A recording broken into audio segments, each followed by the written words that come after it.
Okay, what's up, guys? Now, Fact Faction, they have uploaded a video called 5 Most Notorious Serial Killer Families.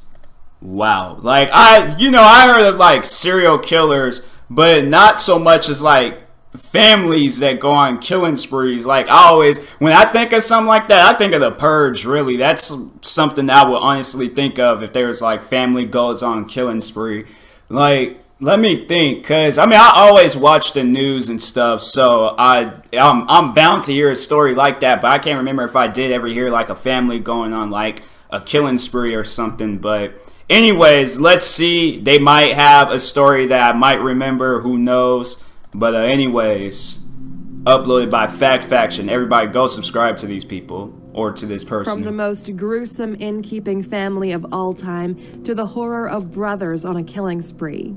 Okay, now if they say, like, brothers, okay, now I think I've heard, like, when there's been brothers, because I think it was back in the 90s, it was the Menendez brothers or something, and I think they said they killed their parents. I don't know if they killed anybody else after that, but I did hear about that. So if they talking, like, just not like the whole family, like mom, dad, children, and then so on, then yeah, I think I have heard of some stories where it's been, like, brother or sister or wife, husband, whoever, just going, because I think it was the San Bernardino, that place in California, because they was like wife and husband, and so I don't know. I think it is San Bernardino. I'm sorry if I'm saying it wrong, but I think that was that might be one of the people in here. Most notorious serial killer families.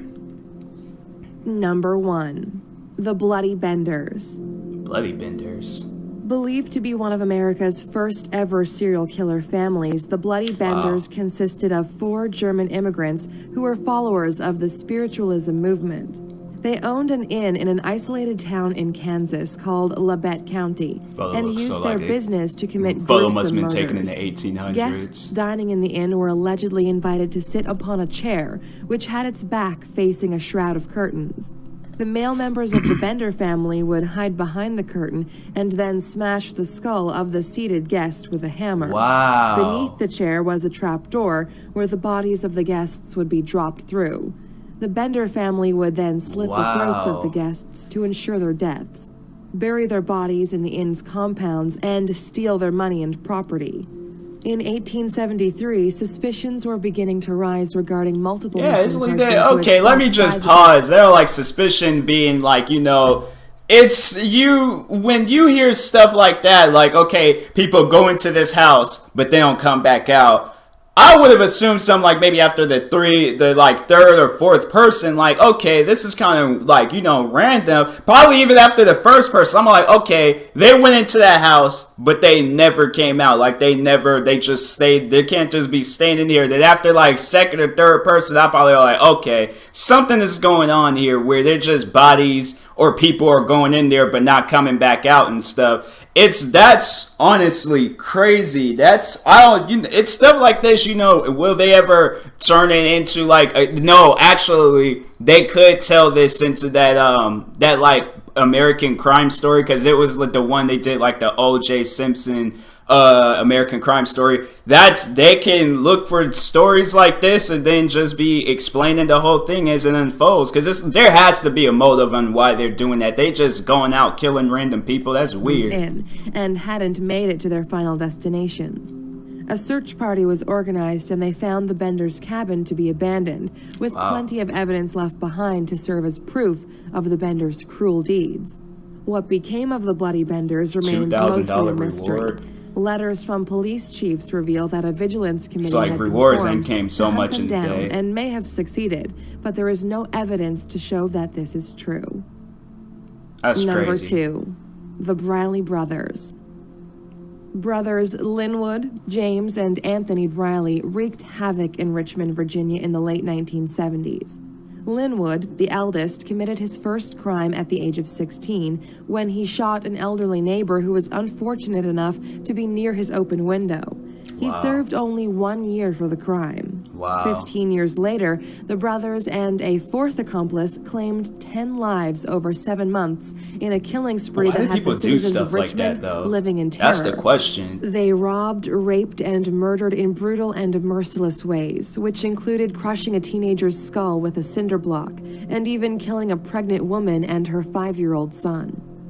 After being captured, Linwood and James Briley led a group of 6 inmates on death row on a daring escape from prison, but their freedom was short-lived. The 2 brothers were caught again quickly and sentenced to death by electric chair. That's like, okay, let me just pause on that one. Because I asked the question, you know, why do people do stuff like that? There's no reason that they have to be like mentally insane or suffering from something like mental, because it's just, that doesn't even make any sense. You go on killing sprees, you go around killing people, they've done absolutely nothing to you. So it's just, there's no reason for people to be acting like that. It's just, they have to be mental, either that or they just something. Delfina and Maria de Jesus Gonzales hold the Guinness World Record for most prolific murder partnership.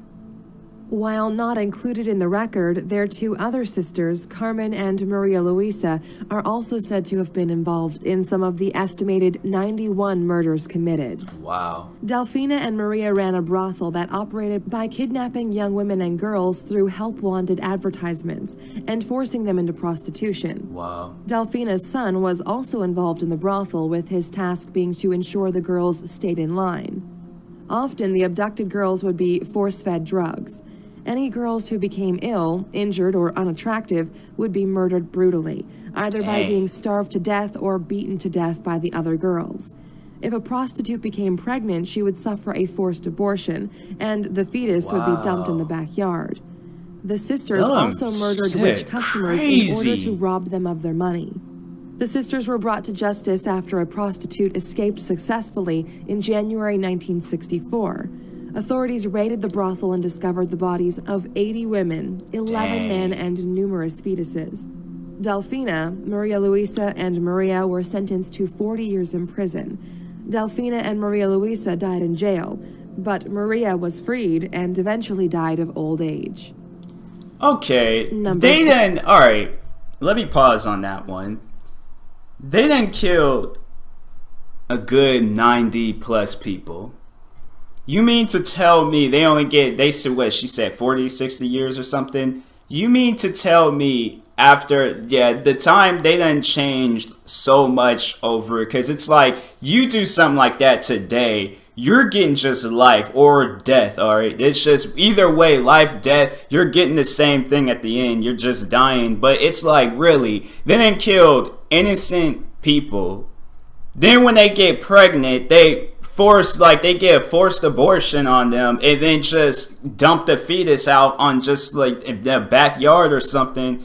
And it's like, then they sat there and found like the 80 plus women, I think 11 men, and it's just, you mean to tell me you only get like years based off of something? No, they need to just get a life sentence or just death. That's like, sorry, coming from me, it's like, look, I don't want to wish death upon a person, but it's just, you know, one would think there's just, they ain't committed crimes like this. Here it is, people, they're serving much more longer, you know, sentences and stuff in prison over small petty things. Like, there would be drug dealers, and I understand, you know, drug dealers, I'm not trying to compare the two, and I'm not trying to say drug dealers are good people, but it's just, I'm just saying, they have a second chance. Like, they could just clean up their life and stuff, stop doing what they're doing. But I'm pretty sure drug dealing and then killing innocent people, or, you know, killing innocent people is much more worse, but also selling drugs to people. So I don't know, maybe that's a bad comparison. I shouldn't have compared those two, but it's just like, there's innocent people like in prison, you know, serving life sentences or just on death row and stuff, and it's just,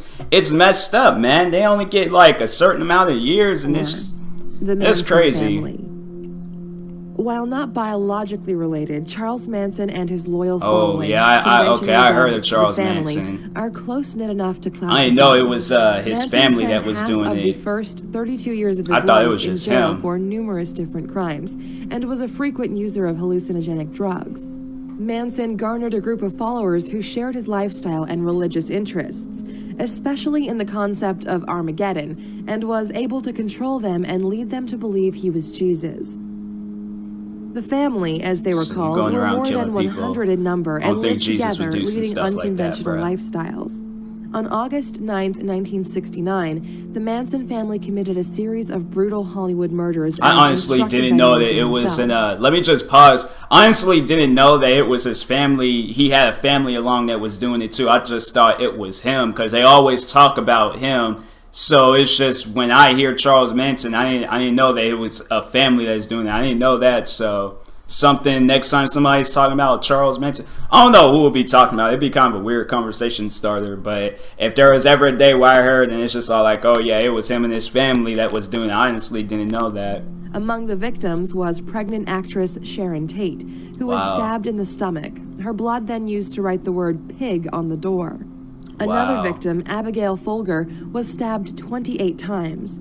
The following night, a wealthy supermarket executive and his wife were murdered in similarly grotesque fashions. The family members involved in the murders were eventually arrested on suspicion of vandalism, but revealed facts that placed them at the Hollywood murders while in custody. Charles Manson himself remains in prison on a life sentence till this day. I know, that's like, he's after all of this time, dude, still alive, and it's just, I would, if they had given me the opportunity to interview that guy, I would be asking him some deep, heavy questions like, what possessed you to do the things like that you did? Would you ever take it back? And it's just, I'm pretty sure they interviewers already asked him them questions, but it's like, still though, it's just, it doesn't even make any sense why you would do something like that. So Inessa Tarverdiyeva and her family. Serial killer families are not just a thing of the past. This modern Russian family consisted of kindergarten teacher Inessa Tarverdiyeva and her second husband, dentist Roman Podkopyaev, and her two daughters, one of whom was 13 years old at the time. They were responsible for at least 30 deaths over the span of 6 years before they were caught in 2013.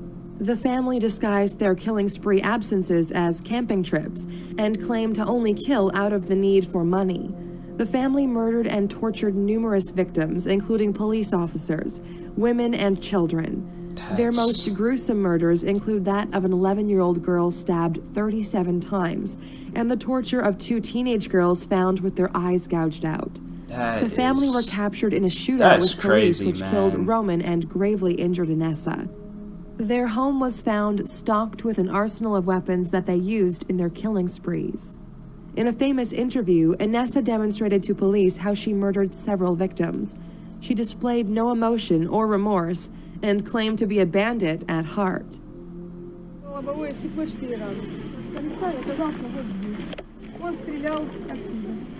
Wow. That's crazy. Thanks for watching. If you'd like to see more videos like this, then please subscribe. It's like to sit there and talk about and then to show people how you committed your murders. That's crazy. I never seen something like that before. But I can't really, think of a family killing spree. I know there was this one, it wasn't like a family, it was just this guy that was doing it. But it happened in California. I can't even think of it's like the Grim, they didn't call him the Grim Reaper, but it was like the Grim Sleeper or something. It was Grim something, I can't think of the name. But anyways, he would gather up prostitutes, right? And he would just kill them. He would just kill random prostitutes. He'll see them down the street. And I think they said first he would have sex with them and then he would just kill them. And it's like, okay, people that, can just live their lives and stuff. Prostitutes that can easily get off the streets, change their lives. They can become lawyers, doctors. They could go to school. They could do anything that they want to do in life. But their lives are taken over some dumb stuff. And it's just, even with the people in here that got their lives taken, it's like, it's just over, they saying over money and stuff. That's the time when you need to get a job. Instead of killing people, you need to do something with your life. Not do something to somebody else's life, okay, then end their lives and then just, oh, okay, well, at the end of the day, it doesn't matter. It's their life, it's not mine. And it's just, you know what? It's people like that. That's just, would just have no respect for them. They just honestly, people like that, when they just going around killing for no reason, and it's just yeah, it's just I don't know. I wouldn't trust, definitely wouldn't trust them. They didn't kill like 80, 90 people. Yeah, definitely wouldn't trust them.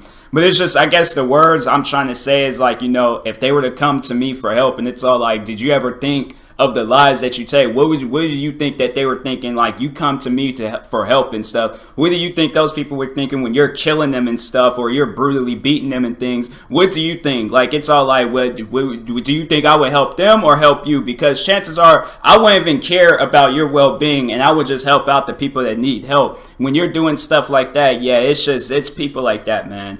When they get sent to prison, they could go ahead and cry. If I was a judge, they could go ahead and cry, shed tears, apologize 100 million times and stuff. And it's all like, you should be apologizing to the lies that you take and stuff. And it's all like, asking for forgiveness and things. And it's just because stuff like that, you really think people at the end of the day are going to accept an apology? You didn't kill 80, 90 people, and it's just like, do you really think at the end of the day anybody's going to care about an apology? Apology is not going to bring them people's lives back, okay? Apology ain't going to make anybody feel better. So it's just, yeah, when they get sentenced to life in prison and stuff, then yeah, they deserve it. In my eyes, they deserve it. So anyways, you guys comment below, how do you feel about this, these crimes and stuff. And I don't know, because I know there's maybe some people that live in California that knows who I was talking about. It was like some black guy, and they called him the Grim something. I can't think of his name, but it was like a documentary about him. And I remember me and my mom and my dad, we were watching about that guy. And they just said like all the way from the 80s and then all the way up until like 2010 or something. I don't know. But he killed like, I think 80, 90 women. And it just kind of reminded me of the Green River Killer, that guy. Because that was out in Washington.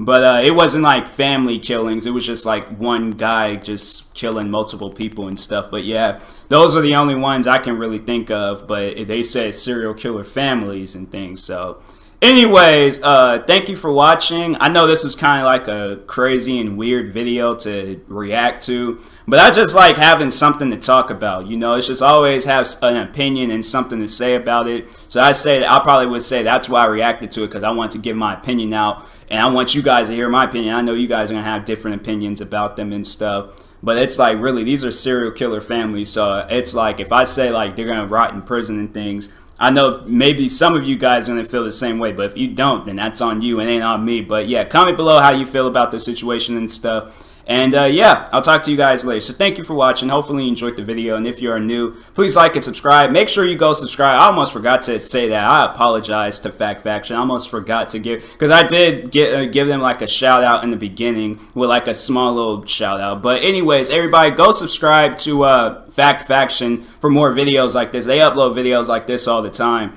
And they have like a whole bunch of videos on the side, and well, actually they do. Well, the only one I think they are showing right now is the 5 strange internet mysteries still unsolved. And I think I reacted to that, but yeah, they have like a lot of videos and stuff where it's like the top 5 and doing countdowns and all of that. And it's really good videos. I'm telling you, I always find myself, watching their videos to see what's going to be talked about next, or what is their next, topic going to be about, because I always find their videos entertaining and stuff. They got 257,000 subscribers. I feel like they can have more. So if you can subscribe to me, you can subscribe to these guys too. But anyways, thank you for watching. Hopefully you enjoyed the video. And if you are new, please like and subscribe. I think I said that already. And yeah, I'll talk to you guys later. Peace.